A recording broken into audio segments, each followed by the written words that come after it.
Hello everyone, welcome to Tube Affairs. तो इस video में हम बात करेंगे एसबीआई क्लर्क मेंस के लिए जनरल अवेयरनेस और करंट अफेयर्स के बारे में। 3 वीडियो पहले ही आ चुके हैं, ये 4th वीडियो है। उन तीनों वीडियोस को अगर आपने नहीं देखा, तीनों वीडियोस के लिंक डिस्क्रिप्शन में है। और इसके साथ साथ बाकी रिलेटेड वीडियो, स्टैटिक बैंकिंग और बैंकिंग अवेयरनेस की एक प्लेलिस्ट है, उन्हें आप देख सकते हैं, क्योंकि बैंकिंग अवेयरनेस से क्वेश्चंस पूछे जाते हैं ज़्यादा। तो इसमें बात करेंगे एसबीआई क्लर्क मेंस के लिए जनरल अवेयरनेस और करंट अफेयर्स। जब तक एसबीआई क्लर्क मेंस के डेट नहीं आ जाते, जब तक एग्जाम्स नहीं होता, तब तक ये वीडियो सीरीज आएंगे। 3-4 दिन के गैप पे आएंगे, लेकिन आपके लिए मैं प्रोवाइड करूँगा। तो स्टार्ट करते हैं video set number 4, general awareness current affairs for SBI clerk mains. First question है, recently health ministry inaugurated Prasadam, India's first health and hygienic food street at which place. कहाँ इसको इनॉग्रेट किया गया है? इसका आंसर होगा, पहले बता दो, ऑप्शन ए उज्जैन। मध्य प्रदेश के शहर उज्जैन में प्रसादम को इनॉग्रेट किया गया है। इंडिया का पहला healthy and hygienic food street है, जो डिवोटीज़ और विजिटर्स के लिए रहेगा। बहुत सारे शॉप्स रहेंगे जो फूड्स और वैरायटी ऑफ कुजीन्स प्रोवाइड करेंगे। और हेल्थ मिनिस्टर कौन है? मनसुख मांडवी, उन्होंने इसको शुरू किया है। Prasadam, India's first health and hygienic food street. और कुछ स्टैटिक पार्ट बता दूँ तो उज्जैन किस नदी के किनारे है? शिप्रा नदी के किनारे है उज्जैन बसा हुआ। और उज्जैन जो है 12 ज्योतिर्लिंग में से एक है। जो 12 ज्योतिर्लिंग है लॉर्ड शिवा के, उसमें से एक है उज्जैन महाकालेश्वर। महाकाल कॉरिडोर का भी उद्घाटन किया गया था 2022 में। नेक्स्ट है, Sheikh Hasina reelected again as prime minister of Bangladesh, this is a dash term. तो बांग्लादेश की प्रधानमंत्री फिर से बनी है शेख हसीना, ये उनका कौन सा कार्यकाल है? इसका आंसर होगा ऑप्शन बी, 5th टर्म, 5वां कार्यकाल है। लेकिन उनका चौथा कंजिक्यूटिव है, ये मतलब चौथी बार लगातार वो प्रधानमंत्री बन रही हैं, लेकिन ये उनका 5वां कार्यकाल है। दो शेख हसीना, ये वहाँ की जो पार्टी है अवामी लीग, बांग्लादेश की जो पार्टी है अवामी लीग, उसकी अध्यक्ष है, प्रेसिडेंट है। इसके साथ साथ एक और रिकॉर्ड उन्होंने बनाया, she holds the record for world longest term female head of any country. किसी देश की जो महिला ये हैं प्रमुख हैं, जैसे प्राइम मिनिस्टर हो या फिर प्रेसिडेंट हो, तो वो महिला प्रमुख जो लीडर हैं उसमें सबसे ज़्यादा रिकॉर्ड इनके नाम है। For the longest tenure, longest term of any female head of any country, she is Sheikh Hasina. Sheikh Hasina को 2009 में इंदिरा गांधी पीस प्राइज़ भी दिया गया था। और बात करें बांग्लादेश, तो बांग्लादेश के प्रेसिडेंट कौन है? मोहम्मद शहाबुद्दीन। मोहम्मद शहाबुद्दीन बांग्लादेश के प्रेसिडेंट हैं। स्टैटिक पार्ट की अगर बात करें तो बांग्लादेश इंडिया से सबसे लंबा लैंड बॉर्डर शेयर करता है, 4096 किलोमीटर का। सबसे जो लॉन्गेस्ट है वो है वेस्ट बंगाल से। तो 4096 सबसे, इंडिया जो सबसे लॉन्गेस्ट लैंड बॉर्डर शेयर करता है वो बांग्लादेश से है। और सबसे जो स्टेट की बात करें तो वेस्ट बंगाल से शेयर करता है। तो इसका आंसर होगा ऑप्शन बी, 5th, 5वां कार्यकाल है उनका। नेक्स्ट है, which film bagged with the most number of award eight golden globe awards 2024। Golden globe पुरस्कार 2024 में किस फिल्म ने सबसे ज़्यादा पुरस्कार अवार्ड पाए? इसका आंसर होगा ऑप्शन सी, ओपेनहेमर। ओपेनहेमर को कुल 5 अवार्ड दिए गए, 5 अवार्ड। सबसे ज़्यादा नॉमिनी की बात करें तो बारबी को 9 कैटेगरी में नॉमिनेट किया गया। ओपेनहेमर ने जो स्पेशली अवार्ड जीते हैं वो best film, best actor, best picture, इन सब के लिए दिया गया। ओपेनहेमर के डायरेक्टर कौन है? Christopher Nolan. क्रिस्टोफर नोलान ओपेनहेमर के डायरेक्टर हैं। अगर बात करें नॉन इंग्लिश बेस्ट पिक्चर, तो वो रहा एनाटॉमी ऑफ ए फॉल। ये फ्रेंच लैंग्वेज की फिल्म है, फ्रेंच लैंग्वेज की फिल्म है एनाटॉमी ऑफ ए फॉल। और ये जो गोल्डन ग्लोब अवार्ड है, ये इसका 81वां संस्करण है, 81st गोल्डन ग्लोब अवार्ड। इसकी शुरुआत हुई थी 1944 में। तो इसका आंसर होगा ओपेनहेमर, जिसने 5 अवार्ड जीते गोल्डन ग्लोब अवार्ड्स में, जिसमें से स्पेशली है बेस्ट फिल्म, बेस्ट एक्टर और बेस्ट पिक्चर। इसके डायरेक्टर है क्रिस्टोफर नोलान। नेक्स्ट है, Pravasi Bharatiya Divas NRI day observed every year on, हर साल कब मनाया जाता है प्रवासी भारतीय दिवस? इसका आंसर होगा ऑप्शन डी, 9 जनवरी। 9 जनवरी को ऑब्जर्व किया जाता है, क्योंकि 9 जनवरी को ही महात्मा गांधी साउथ अफ्रीका से इंडिया वापस आए थे। सबसे पहली बार ये 2003 को ऑब्जर्व किया गया था। किसके द्वारा इसको सेलिब्रेट किया जाता है? Home minister and ministry of external affairs, विदेश मंत्रालय और गृह मंत्रालय के द्वारा हर साल प्रवासी भारतीय दिवस किसी न किसी शहर में ऑर्गेनाइज कराया जाता था। लेकिन 2015 से इसको सरकार ने डिसाइड किया कि हर 2 साल पे इसको ऑब्जर्व किया जाएगा। था लास्ट ईयर जो कब लास्ट टाइम हुआ था 2023 में इंदौर में, तो अब अगला बार सेलिब्रेट किया जाएगा 2025 में। ये जो सिलसिला है ये 2015 से चेंज हुआ।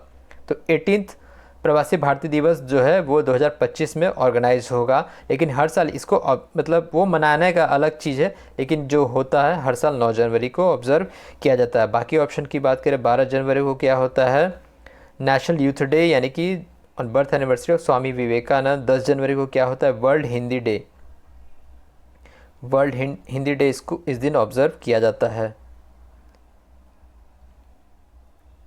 नेक्स्ट है IWDC यानी कि inland waterways development council approved investment of dash for development of river cruise tourism.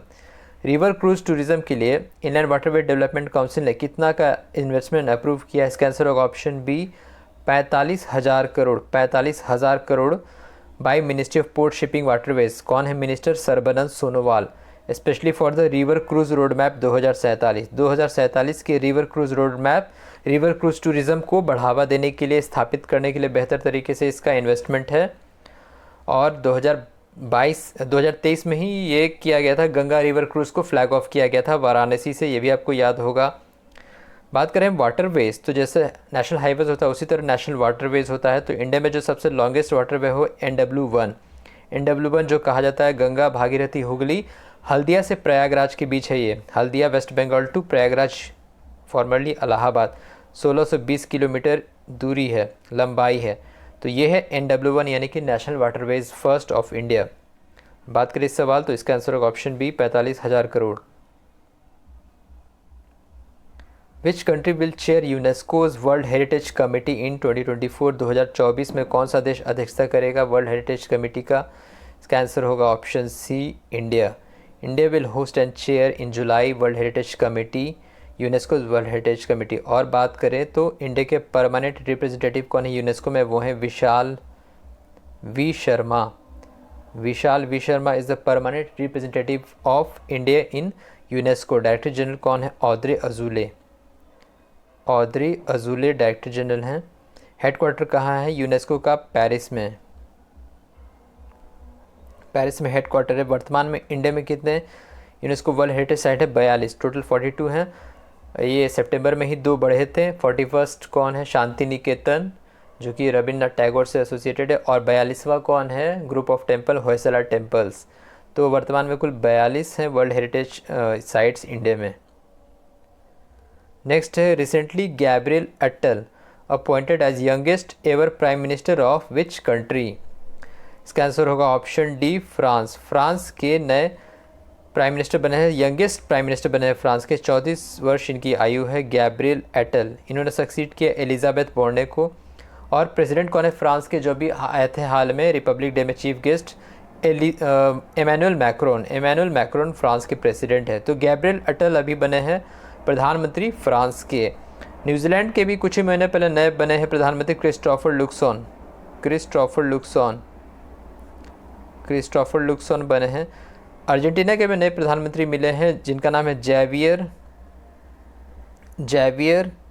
Milli. Argentina के नए प्रधानमंत्री ये दिसंबर में बने हैं। तो ये जो रिसेंट के नेम है ये भी आपको याद रखने हैं।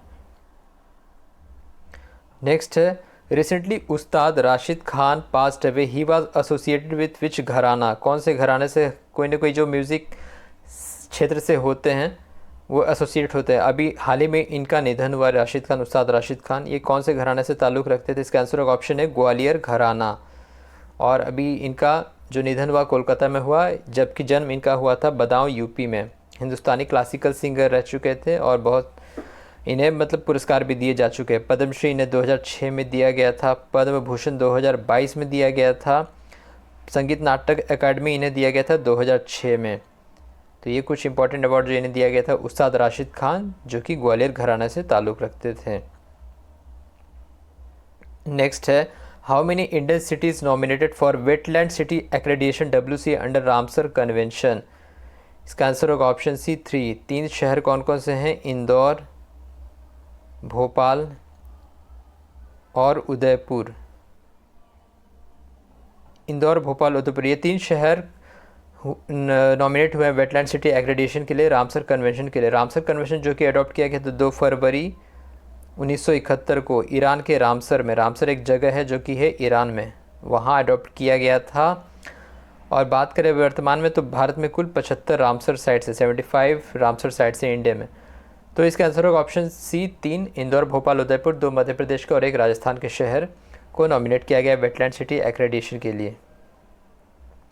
नेक्स्ट है Indira Mani appointed as 4th secretary general of which international organisation group, किस अंतर्राष्ट्रीय समूह के सेक्रेटरी जनरल बने हैं, चौथे सेक्रेटरी जनरल बने हैं इंदिरा मानी, जो कि इंडियन है। इसका आंसर होगा ऑप्शन डी बिम्स्टेक। बिम्स्टेक क्या होता है? Bay of Bengal initiative for multi sectoral technical and economic cooperation, जिसकी शुरुआत हुई थी 1997 में ढाका में। ढाका में इसका हेडक्वार्टर है। और कितने मेंबर कंट्रीज़ हैं? 7 मेंबर कंट्रीज़ है। कौन कौन है? Bangladesh, Bhutan, Bharat, Myanmar, Nepal, Sri Lanka, Thailand. Bangladesh, Bhutan, India, Myanmar, Nepal, Sri Lanka और थाईलैंड।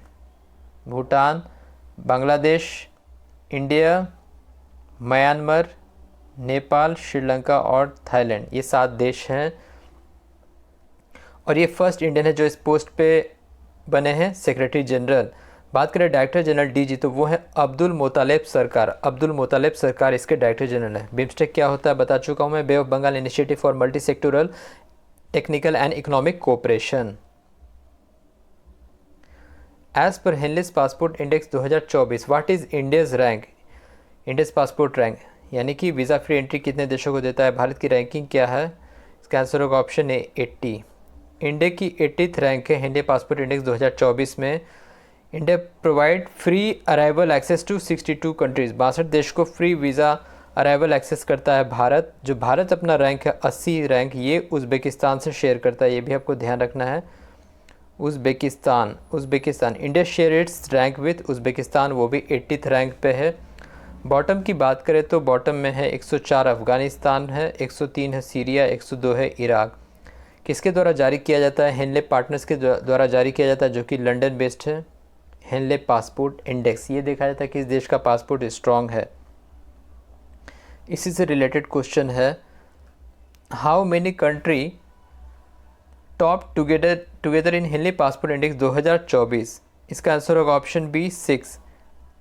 6 देश टॉप किए हैं, ये मतलब एक ही रैंक पे है, टॉप रैंक 1 पे 6 देश। वो देश कौन कौन से हैं? Singapore, Italy, Japan, France, Germany और Spain. Singapore, Italy, Japan, France, Germany, Spain, ये 6 देश हैं जो कि टॉप स्पॉट में रैंक 1 पे हेनले पासपोर्ट इंडेक्स 2024 में। नेक्स्ट है, एज पर ILO's international labour organisation world employment and social outlook report, the global unemployment rate to increase in 2024, कितना इंक्रीज करेगा ग्लोबल अनएम्प्लॉयमेंट रेट? इसका आंसर होगा ऑप्शन डी 5.2%, 5.2% इंक्रीज करेगा global unemployment rate. और बात करें डायरेक्टर जनरल कौन है ILO के, तो वो है गिलबर्ट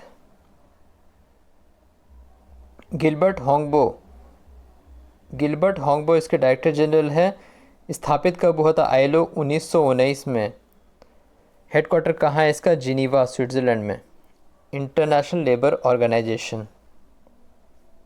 नेक्स्ट है, which tiger reserve becomes India's first dark sky park? तो ये है पेंच टाइगर रिजर्व, जो कि मध्य प्रदेश के हिस्से में भी है और महाराष्ट्र के हिस्से में भी। जो महाराष्ट्र का हिस्सा है उसने अप्रूव ये किया है dark sky park. Dark sky park ये क्या करेगा? नाइट स्काई प्रिवेंट करेगा, लाइट पॉल्यूशन को, लाइटनिंग पॉलिसी को अप्रूव करेगा, एस्ट्रोनॉमी के लिए हेल्प करेगा ये टाइगर रिज़र्व। तो ये बना इंडिया का पहला dark sky park, Pench tiger reserve. Next है, year of technology absorption for 2024 for transformative change has been declared by, किसके द्वारा डिक्लेयर किया गया है? इसका आंसर होगा option B Indian army. Indian army ने 2024 को ईयर ऑफ टेक्नोलॉजी एब्जॉर्प्शन के लिए अप्रूव किया है। बात करें इंडियन आर्मी के चीफ कौन है? General Manoj Pande. General Manoj Pande Indian army के चीफ हैं। अगला सवाल है, book 4 stars of destiny is the autobiography of 4 stars of destiny किसकी ऑटोबायोग्राफी? इसका सही आंसर होगा option C Mukund Naravane. MM Naravane, जो कि फॉर्मर चीफ आर्मी स्टाफ के हैं। एक और इम्पॉर्टेंट किताब है जिसका नाम है थ्रू द ब्रोकन ग्लास, उसके ऑटोबायोग्राफी, किसकी autobiography? TN session. Through the broken glass TN session former chief election commission रह चुके हैं, अब ये हैं नहीं इस दुनिया में। तो इनके ऑटोबायोग्राफी रिलीज़ की गई कुछ ही दिनों पहले, through the broken glass TN session की। तो MM नरवणे की किताब है 4 स्टार्स ऑफ डेस्टिनी, ऑटोबायोग्राफी है। नेक्स्ट है Ravindra Kumar Tyagi recently appointed as CMD of which PSU? किस PSU के CMD बने हैं रविंद्र कुमार त्यागी? इसका आंसर होगा option D, PGCIL, power grid corporation of India, जो कि एक महारत्न पब्लिक सेक्टर अंडरटेकिंग, इसके CMD बने हैं रविंद्र कुमार त्यागी। नेक्स्ट है एज पर CBRA's India's research which state contributes highest percentage share in MSME in India? कौन सा राज्य सबसे ज़्यादा कंट्रीब्यूट करता है MSME के लिए भारत में? इसका आंसर होगा option C, Maharashtra 17% share contribute करता है। उसके बाद है तमिलनाडु 10% और है उत्तर प्रदेश 9%। बात करें MSME तो MSME का कंट्रीब्यूशन है भारत के GDP में लगभग 30%। MSME मिनिस्टर कौन है? नारायण राणे। तो ये था आपके SBI क्लर्क मेंस के लिए वीडियो सेट नंबर 4, और आप बाकी के 3 वीडियोस जरूर देखें, उन तीनों वीडियोस के लिंक डिस्क्रिप्शन में है। So thank you very much for watching the video, thank you.